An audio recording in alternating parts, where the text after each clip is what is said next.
on Rep. John Lewis in Atlanta. Barrington Martin II is joining us. That's District 5.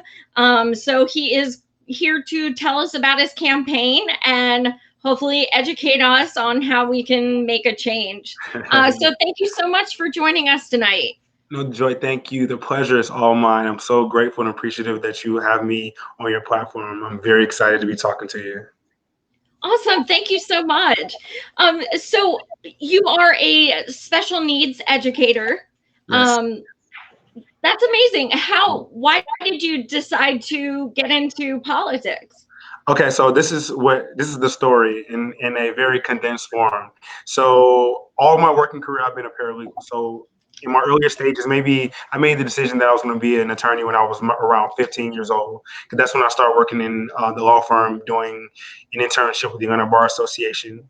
Essentially, as I got older, as I started finding my own way, I figured out that I didn't want to be an attorney anymore because that's what being a paralegal basically taught me, that I didn't want to be an attorney anymore. So essentially, I applied for grad school, got in with the thought process, and I'm still in grad school. I'm taking a break to run for Congress, ironically.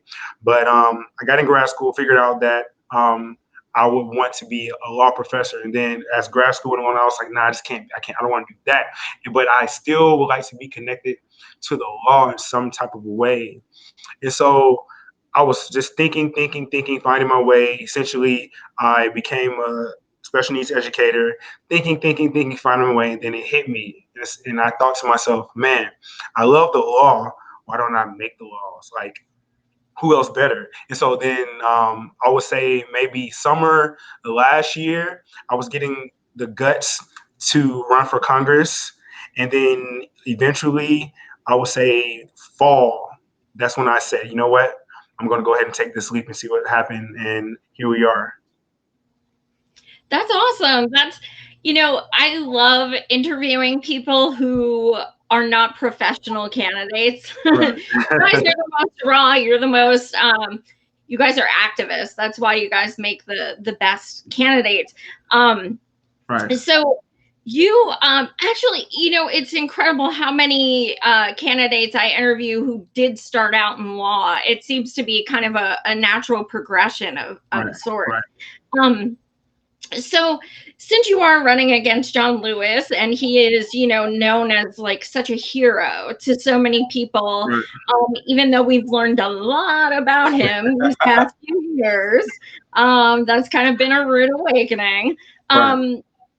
Do you think that's been more difficult for your campaign just because you are running against someone who is respected?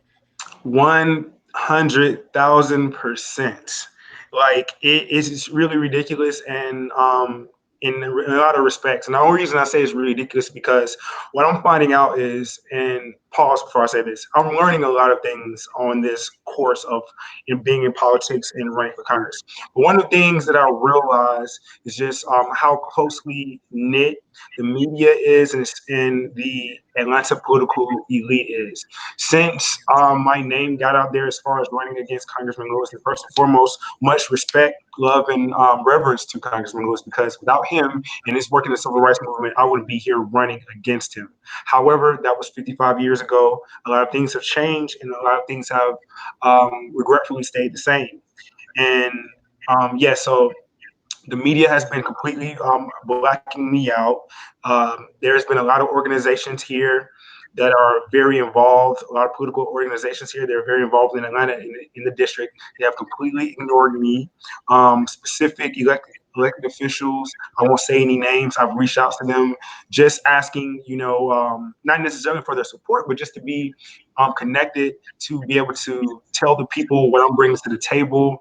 And they legitimately told me no, which is I find baffling, because I think that you're hindering the democratic process when you're not allowing the people to understand the choices that they have.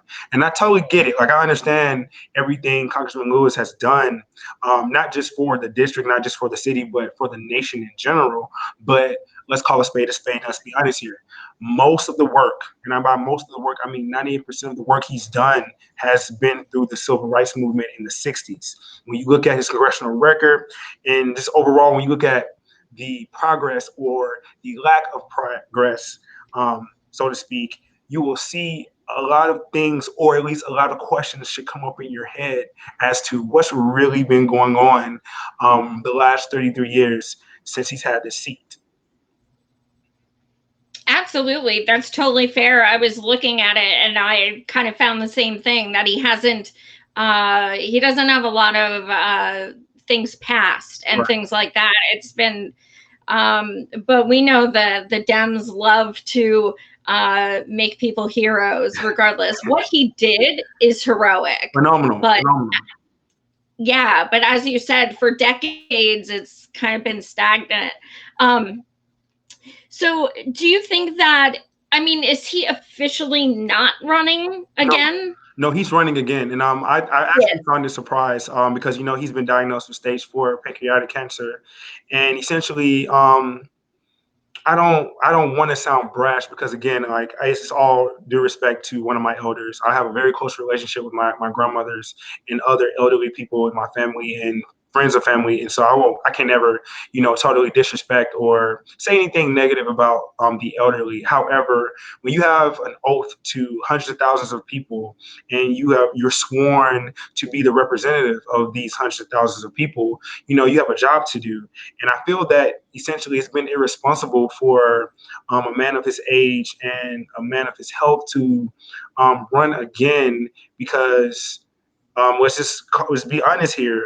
You have a 2-year term, and if your health fails you, what you end up doing is you placing the democratic process in the hands of a governor that chose a senator like Kelly Loeffler when Senator Isaacson got sick.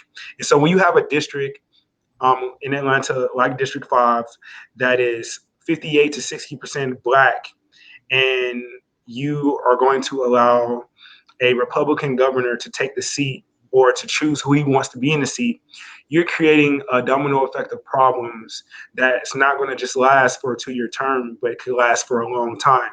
And so beyond my politics, beyond my policies, beyond everything that I plan to bring to the table, I think it's important to note that if anything, we need to remain allow this seat to remain blue at the very most, because this is a pivotal election year, and that's what one of the things I've been trying to tell people, because it's very vital that Democrats keep this seat, because if we give up this seat, then I'm really worried about the future of the district if that happens. That's a really great point. I didn't even think of that. But yeah, that's nerve-wracking that if Right. he had to drop out, that's yeah. Oh. Is it just is it just you and him on the So Dem side? it's just us two. That's it. It's just us two, and then Oh, there is a Republican challenger. I don't really like to say anybody else's name, but it's a Republican challenger that's awaiting whoever wins out of us two in November. And she's a Trump supporter. She was pardoned by Trump, and just she's just an overall politically bad look for the district. But I think it's very vital for everyone in the district and just everyone in the nation to understand just what's at stake here, especially within my election, because Georgia has transformed itself into a swing state. So every seat the Democrats have, every seat the Democrats don't have, are very, very, very important in this specific election. right on. You do kind of getting digressing a little bit. You do support term limits. 1,000%, 100,000% again. Yes. I have a strong inclination that it won't take me more than 5 terms to get what I have to get done. It's funny because I watched one of the videos on your channel, and one of the videos speaks about the people's bailout. And the people's bailout was an ideology that I created, which combines universal guaranteed income and universal health care, also known as Medicare for all people. I think the combination of these two policies, and I see that you're also a big believer in MMT. I saw that as well. But anyways, those two policies I feel combined basically give the American citizens the agency over their lives again. Like, it gives us the freedom and the liberty to make the necessary choices we need to make in progressing towards a better future, and more so, just a better understanding of the things that we deserve within this nation. And I just think that with those two policies put together, it will allow people to not have to make decisions about their situations versus the necessities. For example, there's no reason in the world why someone that lives in the United States of America have to decide between paying a bill or putting food on the table, have to decide, like things that human beings shouldn't be faced to deal with. And I think my version of the People's Bailout of the Universal Guaranteed Income, Universal Health Care does that for the people. And it just makes sense based on everything that's going on with this pandemic. But again, it will not take me more than 5 terms to get that accomplished. I fully support that. My only concern is through studies and everything, I've come to the conclusion, as most economists, that we also need a federal jobs guarantee. They kind of go hand in hand. Is that something you would support? If it made sense, I want to say this first and foremost. I'm not opposed to any idea as long as it's for the betterment of all people. I have to say that because I feel like in the political arena, we really get tied to labels, and that's fine and dandy. But I'm not a label type of person because I feel that my ideologies and the things I plan to bring to the table, or the things that I would want to bring to the table, work for all. So there was a federal jobs guarantee that was, not or could not be seen as wage slavery, would be meaningful work, would allow people to make a decent means where they can honestly take care of themselves, but also have a healthier way of living outside of the workplace. I'm all for it. I'm all for any types of solutions that will be beneficial to all people. And I think that it's very important that I say all people. It's very important to me to get people out of poverty, because I feel that we live in an abundant nation of so much abundance. I mean, when you have someone that's going to be a trillionaire or forecast to be a trillionaire, and yet you have, little children who have to go to school just to get fed. And I see this on a day-to-day basis while I was in school. That's piss poor. That's unnecessary, and you cannot tolerate that. So just to bring it back home to answer your question, if a federal jobs guarantee can improve the life of Americans, I am all here for it. As long as it, doesn't become wage slavery. Right, absolutely. No, the one in the Green New Deal would be essentially just, if you want a job, you are guaranteed a job. Like, people getting out of prison, they no longer have to worry about not getting hired. People with disabilities. There's so many miscommunications that people think they're going to be tied down to one job forever or something. Right. Nothing to do with that. It's literally just, if you want a job, you get one. You get a minimum 15 an hour. And it's there to, if we had one in place right now, people on unemployment wouldn't have half the stress, because they would know as soon as they were healthy enough, they'd have a job to go back to. So it's really just kind of setting the precedent to give you that option if Absolutely. you need. Yeah. So I was going to talk to you about UBI, so that works. Okay. I can brought that up. Okay. Also, on your website, you talk about legalizing cannabis. Yes. Absolutely. I should have a question. Yes. What do you want to know? Absolutely. That has to happen. Yes. I think that's one. I think when you look at drug arrests, or the percentage of drug arrests that are in the system are over 50%. That's ridiculous. Like, you don't have hardened criminals behind bars. You have people, merely either taking a substance or selling a substance. Excuse me. And I just feel that people deserve agency over their own bodies. They deserve agency over the choices that they make. Not to mention, if they're not harming another citizen, I don't see, if it's a victimless crime, it's not a crime at all. And that's honestly how I feel. I think that it's important to legalize marijuana, especially from being a part of the Black community. A lot of times, a lot of Black men, Black women, you know, get in trouble, which creates a cycle of trouble behind within the criminal justice system, all because of a drug offense. And 9 times out of 10, the drug offense is marijuana. So, just aside from the basic uses of it, it's the criminal justice aspect of it, why marijuana legalization needs to happen. And to be honest, we can go a step further, and I feel that we should legalize a little bit more drugs. Maybe not so the dangerous ones. We can come to some type of agreement on that, but just the fact that you have like simple stats that shows you alcoholism kills way more people than marijuana usage, but yet and still this natural substance that can be grown is seen as such a detriment to the country when it can lead to so many economic promises to many communities. This is used to be on my website, but my team made me cut down all my policies just so it could be simplified for people. But I really feel that hemp needs to be legalized as well. Hemp needs to be brought back into production for a lot of reasons. The main reasons is that of the environment, in my opinion. We can stop cutting down trees, like if we create hemp farms, and we can use hemp for so many things and save money on so many things. But yet and still, of course, our country is ruled by money, and those who are in those positions to make those decisions continue to prohibit us as citizens from using specific things because it's better for their bottom line. I'm tired of that. The biggest proponent of my campaign or the foundation of all my policies is basically restoring power to the people on all levels, because we make this country, not the corporations, not the lobbyists, not money itself. We as the citizens do. And I want to extend that message to everyone. I'm tired of us being okay with receiving crumbs while everybody else receive not only their fair cut of the pie, but our slice of the pie as well.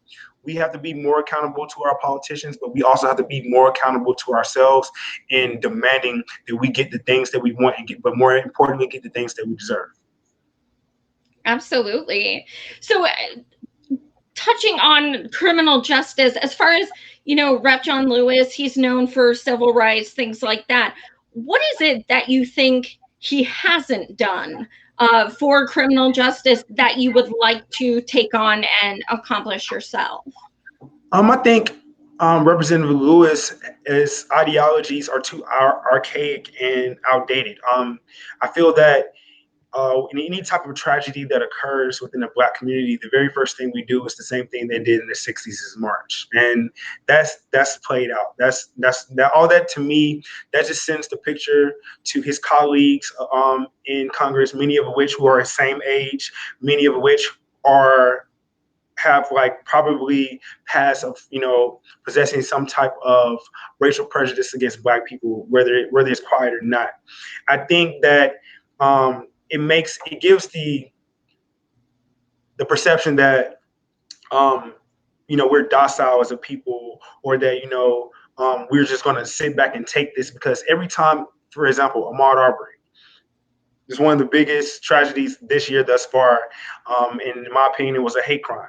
So when things of that nature occur, it's up to the politicians to demand justice, but not just demand justice halfway, but just get to the core of the problem. Because as we've seen over the last decade or so, it's been a lot of Black men, Black women, people of color unlawfully killed. And while their killers ended up, not like, justice has not been served, basically. And so I think it's important to have those conversations that need to be had. I think it's important to, just demand accountability from the justice and law itself. I've always preached the fact that, when killings like Ahmaud Arbery happen, or any other murder like thereof, I've always stated that the very frameworks of American society and American jurisprudence is based in racism. Now, on the flip side of that, there's a classist problem going on that's totally like, it seems irreversible, but there's solutions for it. But American jurisprudence and American society has specific dynamics of racism, and there are stats to prove this. Let's just look at the jail statistics in which Black men represent a fraction of the United States populace, but make up more than the majority of people in prison. That is a direct indicator that something is wrong. I feel that if you march with Dr. King and you are aware of these injustices and you are aware that, within your 33-year career of Congress, that's a lot of the things that went on in the past are still going on. You have to ask yourself, why haven't I proposed the solutions to at least combat this? Or what am I doing wrong? Or what type of direction do we need to go forward from this? And I feel that because Congressman Lewis was such a big deal in the 60s involving the civil rights movement, the allure of his reputation has carried him forward to the present.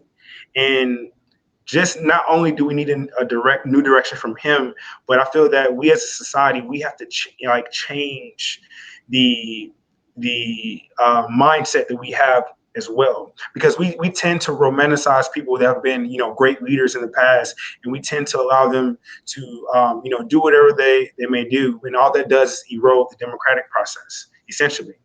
And so I think that overall, a lot of his ideologies just haven't been fit for the current time, and we just have to go forward towards a new direction if we look to change any of what's going on right now. Absolutely. I did see your tweets. You were talking about the past day or two, the Black agenda. Yes. So what exactly does that entail to you? Not just criminal rights, obviously, but what else is it? Reparations? What does it include? I think I look at reparations to happen in phases, because there needs to be, before reparations occur. I'm gonna get back to answering your complete question, but because you said reparations, that's kind of stuck out to me. Reparation needs to happen in phases. I believe that it needs to happen because Black Americans are the only demographic that has been historically oppressed by the United States government, the United States itself, but has had no type of recompense for that. The Japanese got repaid for being in Japanese internment camps. I believe that was at World War II, or I forget what World War that was, but they got repaid back. The Jews got paid back for the Holocaust, and Black Americans have been oppressed since the inception of the nation, and yet and still they've been just getting fed crumbs and told to lift themselves up by the bootstraps, when essentially the same system that they're in is not for them. So I think that reparations should happen, but it needs to happen along a phase. My idea for a Black agenda basically calls for a recorrection of everything that has happened in history that has gotten us to this point. What I mean by that is the wealth gap, for example. There needs to be things implemented to allow that to happen. As far as criminal justice is concerned, I've always believed that Black Americans have to be qualified or be looked at as a private citizen, because there's been so many atrocities that's occurred within Black America by the government, by outside entities, that is done damage that has been almost irreparable. And it's important, first and foremost, for the United States itself to admit its wrongdoings, because I feel that in order for us to go forward as a nation, in order for us to achieve equitable opportunity, things of that nature, we have to tell the truth. We have to be honest about a lot of the atrocities that were just not committed, against Blacks, but just all people. But it has to start with some type of payback in some form to Black people. But I think that Black America has to come together and try to create an idea of what type of agenda or what we need as a community. That's why I feel like universal guaranteed income is a first step, but of course it's for everyone, but it's a first step in allowing Black Americans to fix the problems within their own communities first, before allowing outside entities like the government to come in and say, okay, we know we did wrong. Here we go. We can do this for you guys. But it just needs to be an overall revamp of a lot of things within our society, as far as creating a substantial Black agenda that will, I feel like, permeate to other aspects of society, to other demographics who feel like they're being oppressed. But I feel that in order for us to move forward, in order for us to just truly remove the remnants of all of the bad things that have occurred to Black Americans in the past, the U.S. and all of us we have to be accountable to ourselves and say, hey, this is what happened, this is what needs to happen, and this is how we're going to move forward. Absolutely. Do you think if something like what you described as the Black agenda would happen, do you think it would have to be on more of a state level? Or, I mean, I'm just trying to think of like who the potential Dem nominee is, and it's not going to happen with him, like at all, like period, which is kind of scary. Uh, but so do you think it would have to start congressionally, or how do you think it would work? Like how would the tiers go?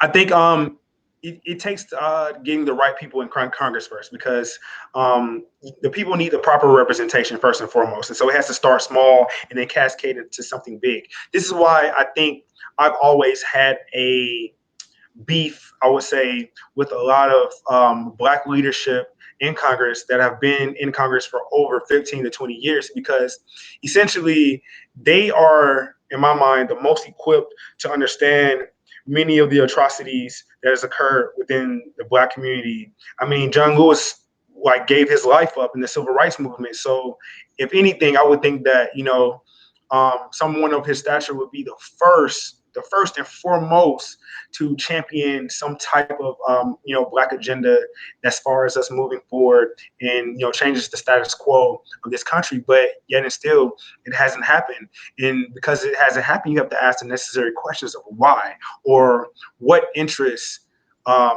do our politicians have in not doing this. It's so many questions, or so many holes in this understanding.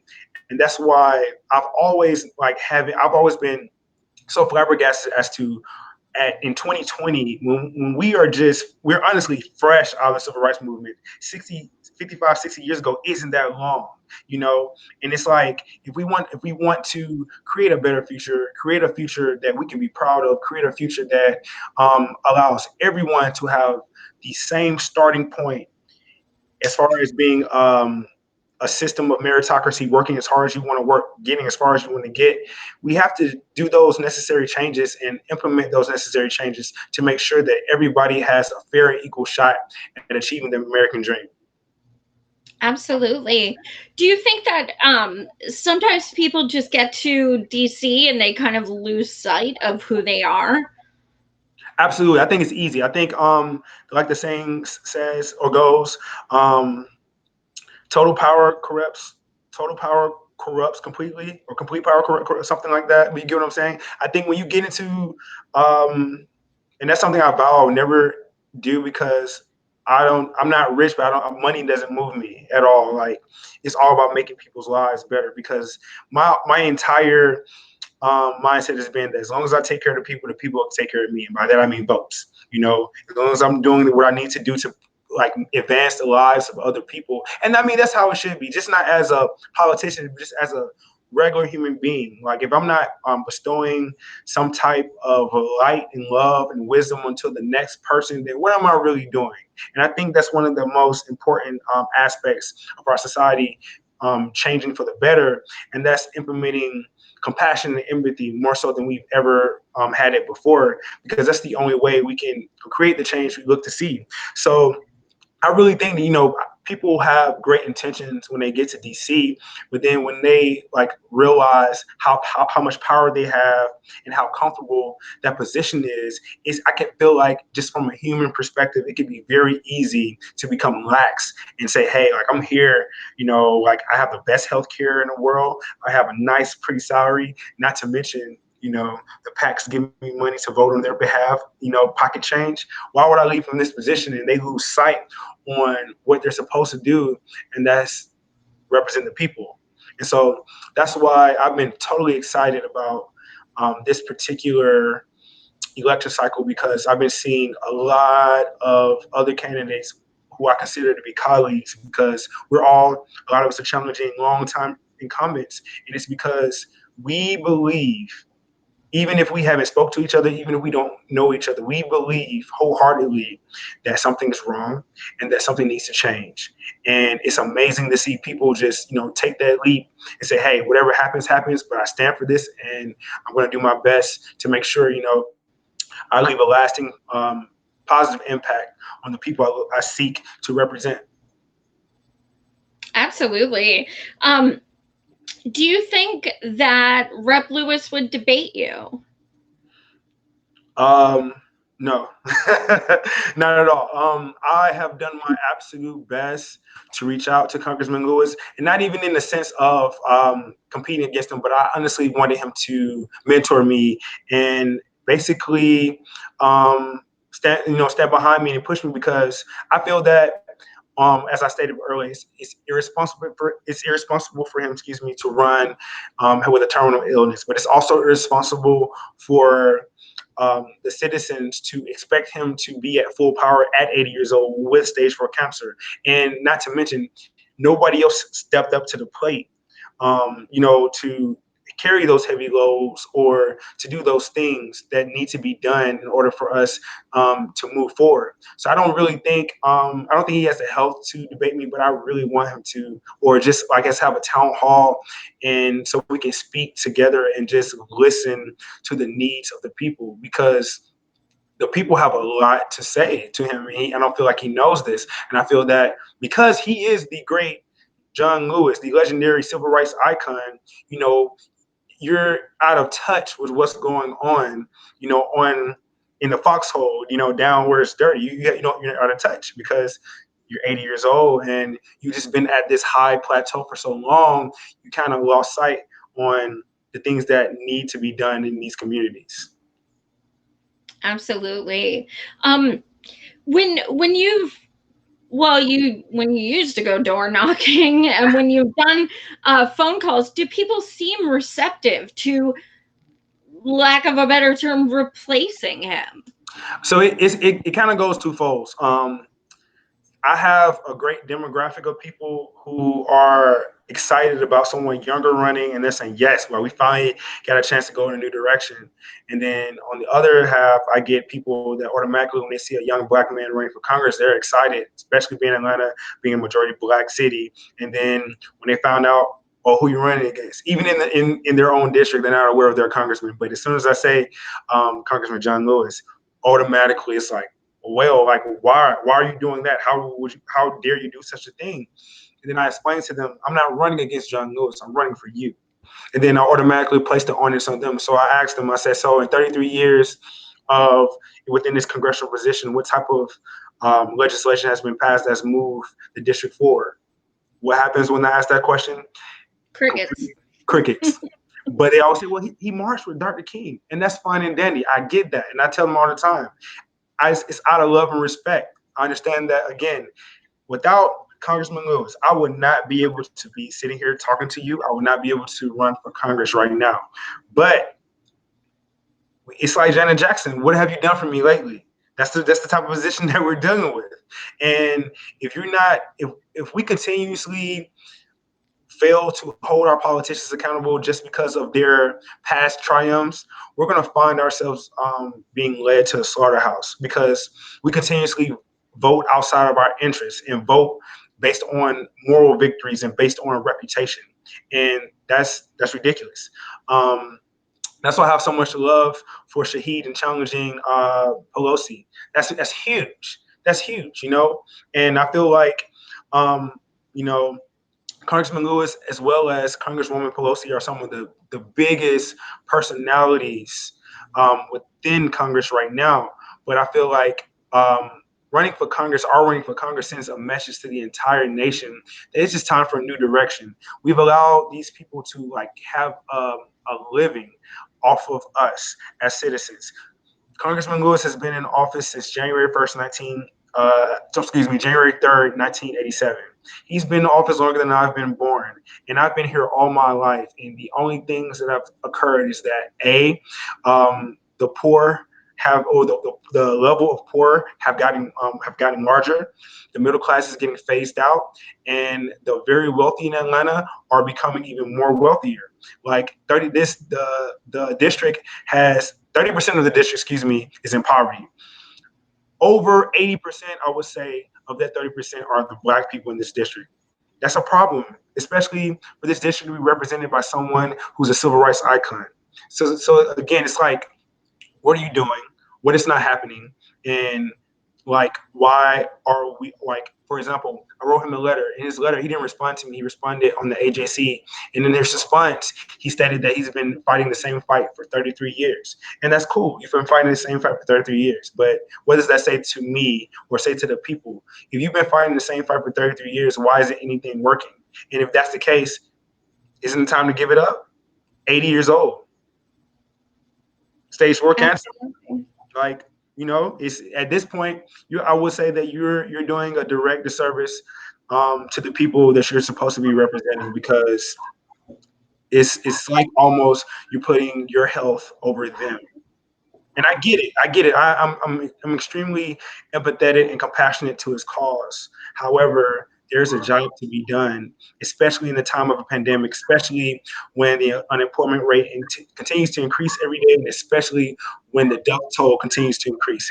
People are starving. People are hungry. People are worried, and it's up to you as a congressman to be there to provide those answers. And to be honest, he hasn't been there, and it's mainly probably because of his health, which again, I'm totally empathetic to. However, there's a job to be done. If you can't do that job, the smartest thing to do and the best thing to do is to step aside. Absolutely. I think before I started interviewing so many candidates, I didn't realize that, even the ones who haven't won, something they've provided is they've kind of inadvertently gotten their competition to move more left. Like, at the very least, John Lewis is going to say, wait, here's someone who is progressive. He's rallied people. This is what they want. They want these things. And it kind of brings awareness to them. So it's very nothing ventured, nothing gained. As far as, okay, so the other thing I wanted to ask is, do you support a homes guarantee? A homes guarantee. Again, I don't see any problem with that. I really feel like our homes guarantee, and I'm just thinking about the biggest problems here in my district. A homes guarantee would be mainly beneficial because there's a high homeless rate here, and I have no problem with putting homeless in, especially a lot of the homes as well as the buildings here that are abandoned that no one has not yet done anything with. I think that it would be very vital as far as cleaning up our streets. And what I mean by cleaning up our streets is just like allowing or giving the very simplest humane treatment to people that deserve it. And so if it makes sense, if it makes perfect sense, and we can look at it and it won't hinder anything, but it makes perfect sense over the grand scheme, I am all for it. I am all for it. There's not anything that I will say no to as long as it doesn't cause harm short term or long term. That's why I just feel like I'm the type of politician that wants things that make sense to everyone. You know what I'm saying? Because at the end of the day, the politics doesn't matter. The money really shouldn't matter. It should matter that people's lives are getting better and that we're establishing proper communities, which will establish proper nations and allow us to be what our founding fathers wanted us to be. So again, if a homes guarantee worked out and I was able to look at all the dynamics of it and I found there to be no problem with it, sign me up. Absolutely. So the one thing I didn't find on your page, you had a section on farming and things like that, but I didn't find anything about the Green New Deal. Is All that for the Green something New that Deal. you All for the Green heard? New Deal. Yes, all for the Green New Deal. One of the biggest proponents I feel that should be included in the Green New Deal, that I think that there needs to be a nationwide rail system, bar none. And I think that we should also, it is imperative that we look for cleaner forms of energy that can substantially, not only substantially reduce energy costs in our nation, but mainly allow people to have access to, or means to energy, for whether it's for their homes, their cars, anything of that nature. It makes life better. But the biggest proponent of the Green New Deal, outside of the jobs that it creates, outside of making a better ecosystem and making a better environment for our nation, I need a nationwide rail system immediately.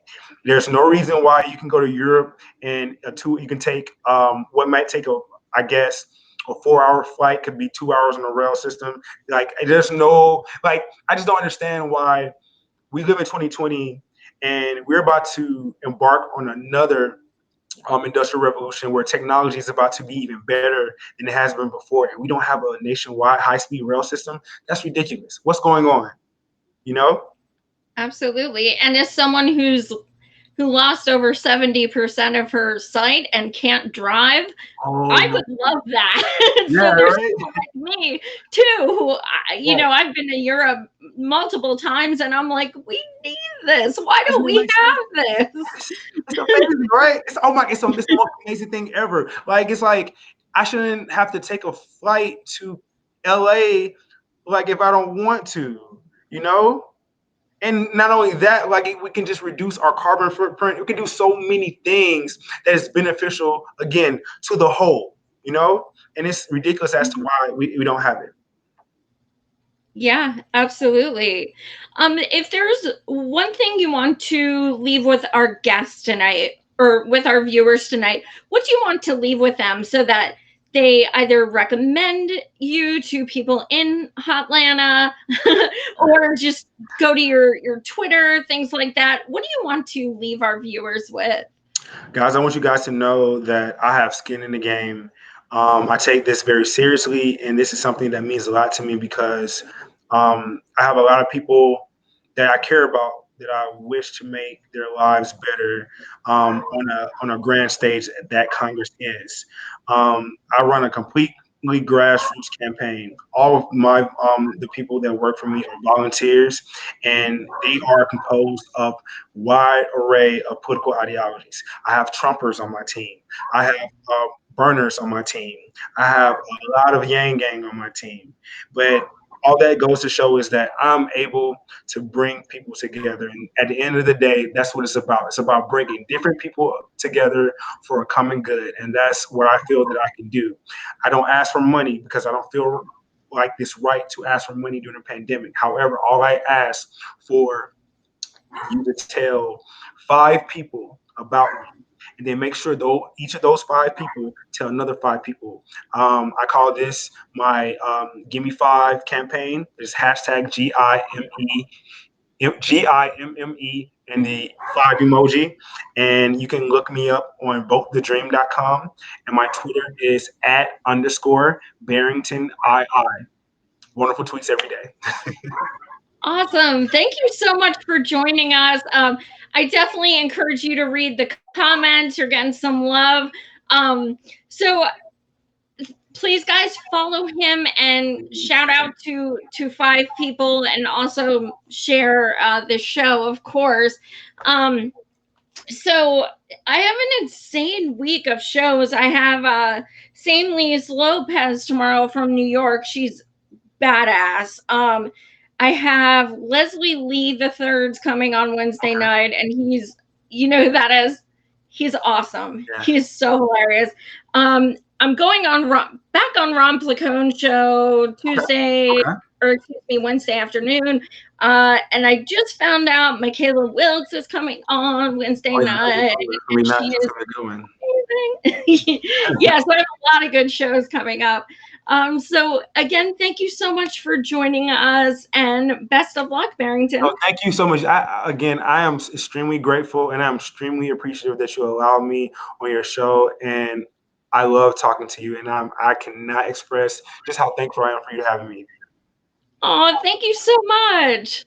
Much love, everyone. Yes, you guys have a good night.